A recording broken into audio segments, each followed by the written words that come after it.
podcast from the grassroots, connecting people and sharing ideas.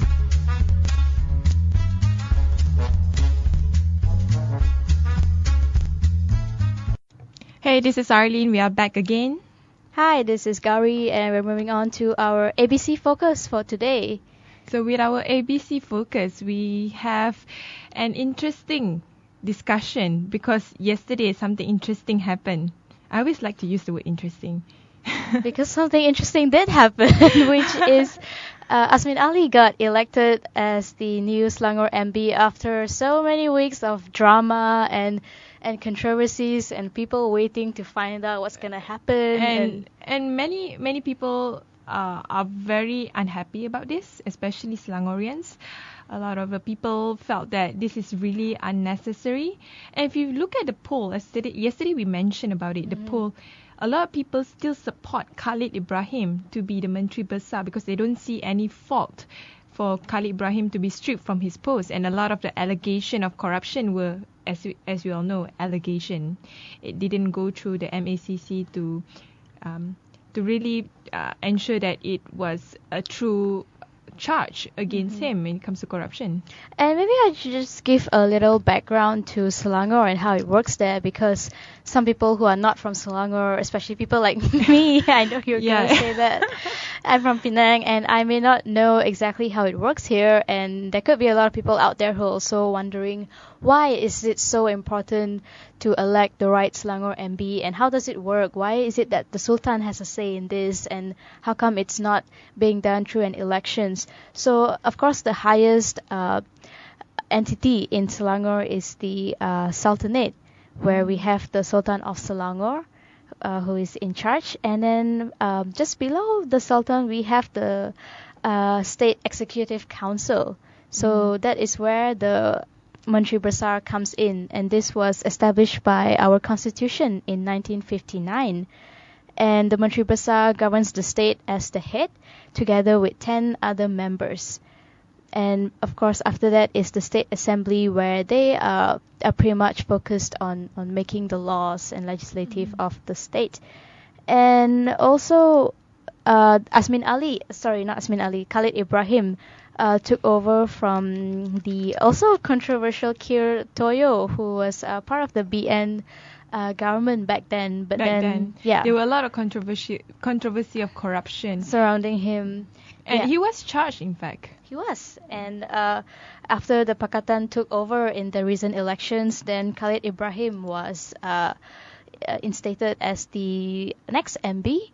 And of course, now we are moving on to Asmin Ali, and that's just a little background to the whole situation. Before we move to Asmin Ali, let's talk about what happened with Khalid Ibrahim, as I mentioned about the alleged corruption that, and also PKR sending a full page of alleged corruption charges, not charges, but just allegation against him. And in fact, what it seems like that the Menteri Besar Khalid Ibrahim has somehow settled with the MACC, or the Malaysia Anti-Corruption Commission, out of court regarding on this. And when it comes to Khalid Ibrahim, it's interesting because he said that he will continue fight as the member of parliament, because as we all know, he's still the MP for Tun Razak. It's not like he's totally stripped of any political power at all.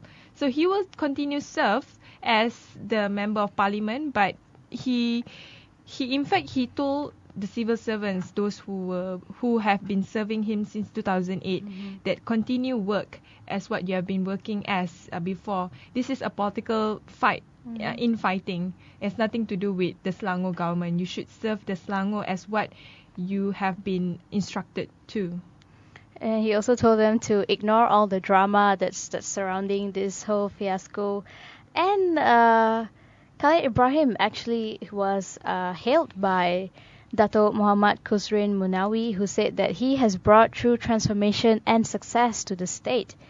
And he said he has been in Selangor for almost 30 years under several Menteri Besar, and Khalid Ibrahim is the one that actually showed them success and try to get everyone together.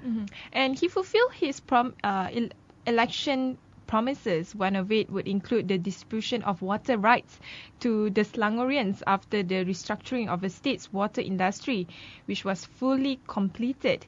This is what he said: "We almost completed the restructuring of Selangor water industry. That means that the state's water asset of over 14 billion ringgit is now returned to the state government and will be handed over to the people of Selangor." People question why he want to buy over all these government water treatment companies. And this is the challenge of the new Menteri Besar. I think he's referring to Azmin Ali.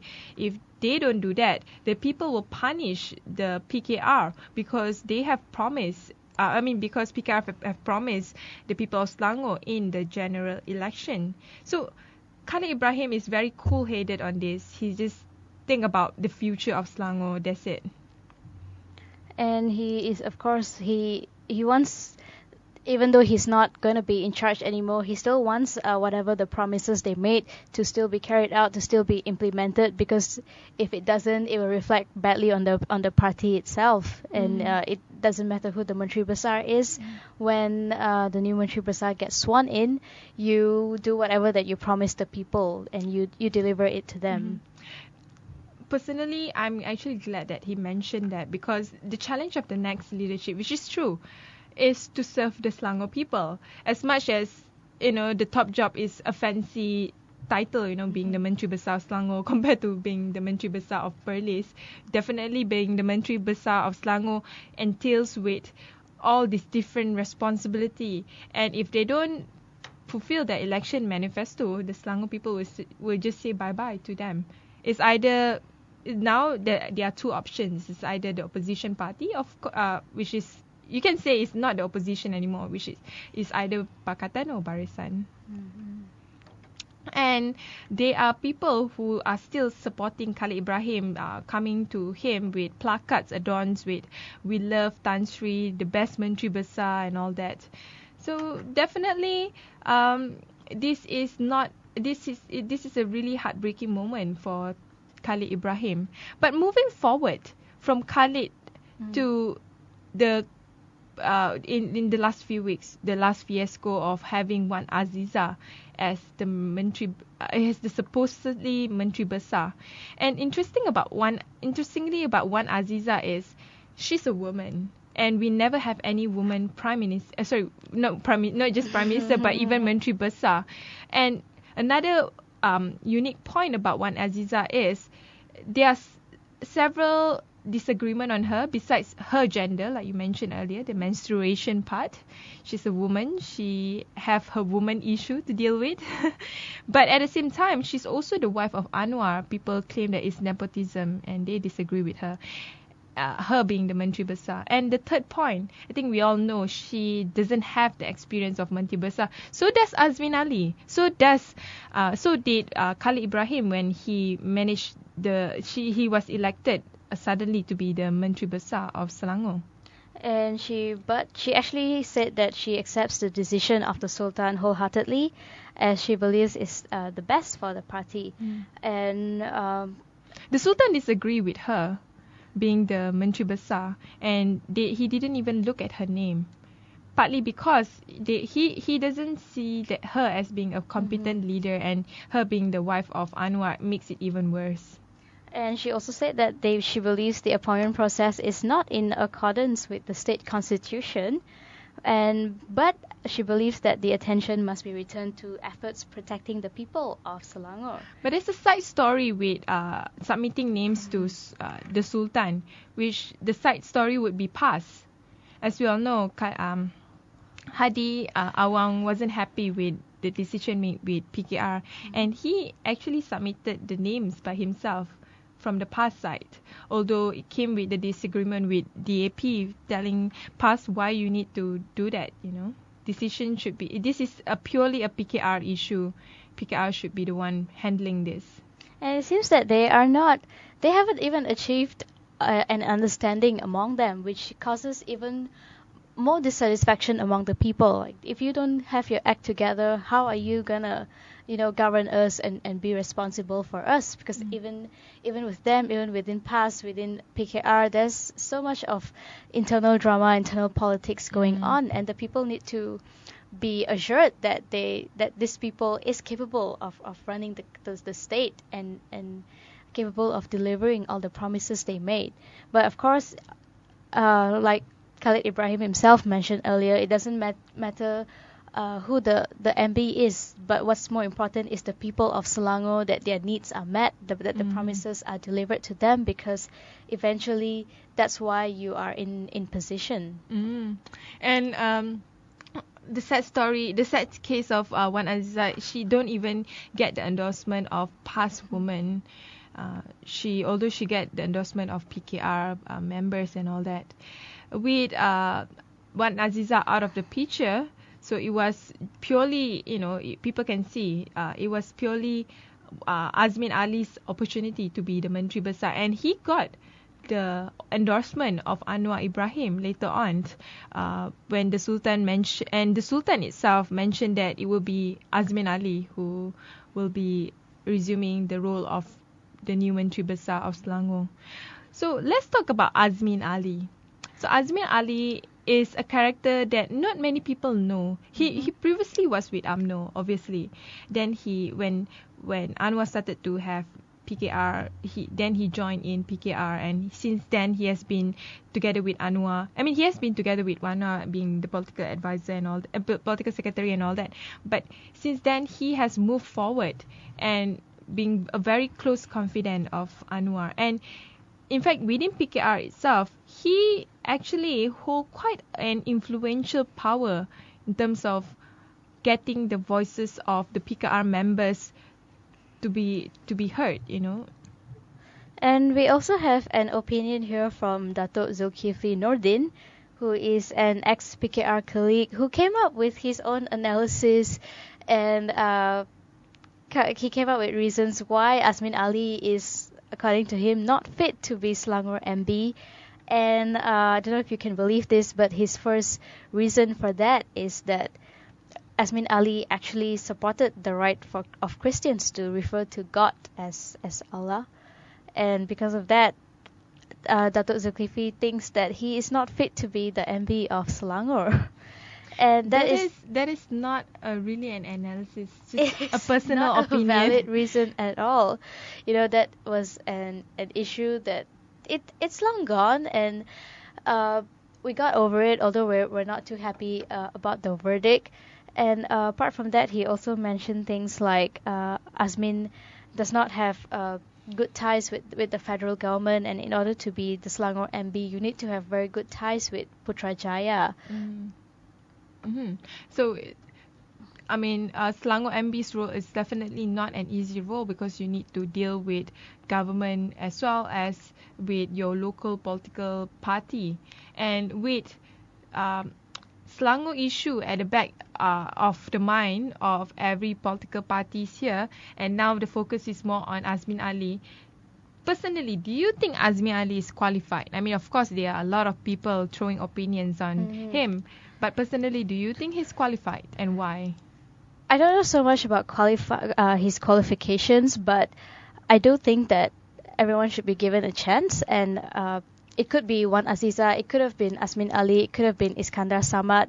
Every one of them has their own strengths, obviously, and of course Wan Aziza is different in the sense that she's a woman, and generally when people talk about women, they have their own biases, they have their own prejudice against women. And I think it's the same with Azmin Ali. He doesn't have much experience as well. Yes, he is the vice president here, and you know his brother is actually Azwan Ali.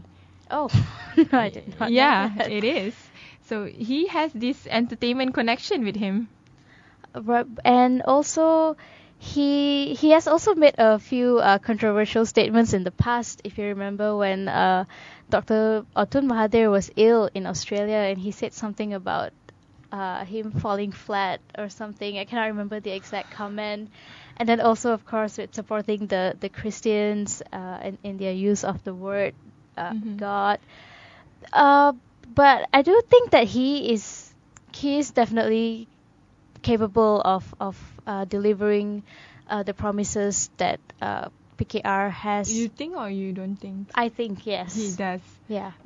One thing about him is he has not been able to gain the trust of non-Malays.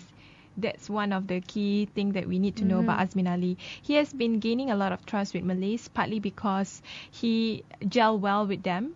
But as much as this is based on my personal political beliefs, which is a politician in Malaysia should not be communal, regardless which political party it comes from. It has to be able to offer its services and its vision towards all Malaysians.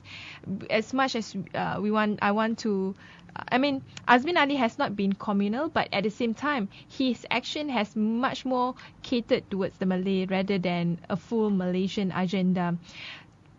For a person to be able to be the Menteri Besar of Selangor or even the Prime Minister of Malaysia should be the one that will not utter or will not cater to just one section of the race, but to all Malaysians.